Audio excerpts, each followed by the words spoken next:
Kata Nabi, kalau salatnya ingin sempurna dimulai dari wudu. Yang pokok dalam wudu itu ada 4. Sisanya sunnah. Awas, kalau yang 4 ini tidak sempurna maka batal wudunya. 1. Faghsilu wujuhakum, basuh wajahnya. Kalau disebutkan wajah dalam bab wudu, itu tidak ada yang lain kecuali bagian tampak muka. Gitu ya. Kalau yang punya jenggot, itu termasuk janggutnya di selai-selai. Sifat wudu cuma ada 3. 1, pakai keran. 2, pakai gayung. 3, air yang mengalir. Ya, seperti di sungai ada air mengalir itu nggak ada masalah. Tapi kalau menggunakan gayung atau semisalnya, Nabi itu diriwayatkan dalam hadis itu sangat menghemat air. Bahkan pernah beliau kemudian berwudu, kalau kita kemudian hitung itu hanya sejumlah Pak, seaqua gelas Pak, cukup. Atau yang kedua menggunakan keran ya. Kalau sekarang kita ada keran, contoh ini kerannya. Ya. Kerannya agak tinggi sedikit. Dan kita sesuaikan. Ambil airnya. Misal contoh, ghasala. Ghasala itu bukan ditumpahkan, ambil air, tumpahkan di tempat yang akan dibasuh gini.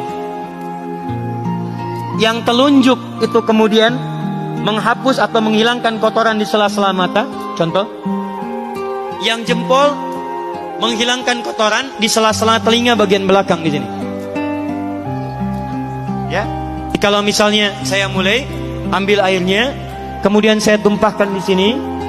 Yang telunjuk membersihkan di jari-jari di sini, di sela-sela mata.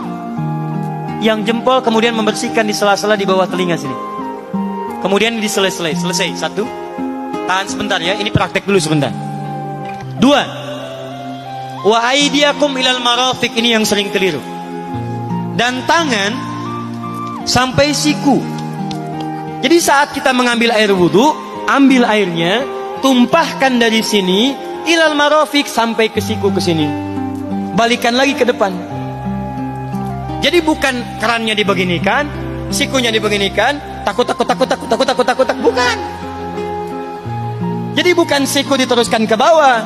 Yang tepat itu ambil airnya, kemudian basuh dari sini sampai dengan ke sikunya. Hati-hati, ini ada maknanya. Dan jika benar di hadis Muslim, jika orang wudunya benar seperti ini, maka bersamaan dengan jatuhnya air wudu itu, jatuh pula dosa-dosa dan kotoran yang melekat pada anggota tubuhnya. Tidak cukup dengan amin, nanti kita lihat dulu. Tangan selesai pindah kemana? Bukan ke rambut, tapi kepala. Jadi dalam bab wudu yang diusap bukan rambutnya, kepalanya. Itulah keadilan Allah. Kalau yang diusap kepalanya, semua manusia yang hidup pasti punya kepala. Tapi kalau yang diusap rambutnya, ada ketidakadilan, karena tidak semua orang punya kepala, punya rambut. Tuh. Nah sekarang lihat sini. Ketika kita diminta mengusap kepala, bahasanya masaha. Masaha itu begini. Ini saya punten. Bismillah.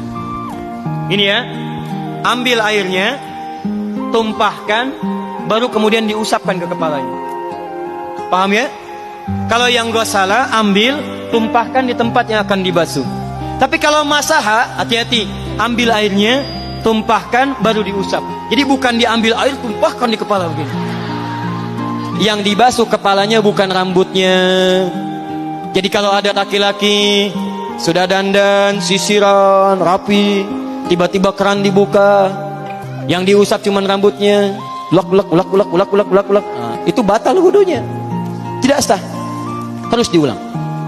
Terakhir kaki dibasuh sampai dengan bagian mata kakinya, dan ini tidak perlu saya terangkan karena mudah bagi kita untuk mempraktekannya. Tapi yang ingin saya jelaskan satu ini saja. Perhatikan baik-baik. Yang 4 ini wajib wudu. Tambahannya sunnah. Niat dimasukkan dalam wajibnya. Lihat sini. Kumur-kumur sunnah. Telinga sunnah. Istinsyak sunnah. Yang 4 ini wajib. Tapi terlepas dari wajib dan sunnahnya, perhatikan baik-baik. Kenapa ini disebut dengan wudu? Dan hebatnya Al-Quran mengistilahkannya dengan toharah. Toharah. Apa itu toharah?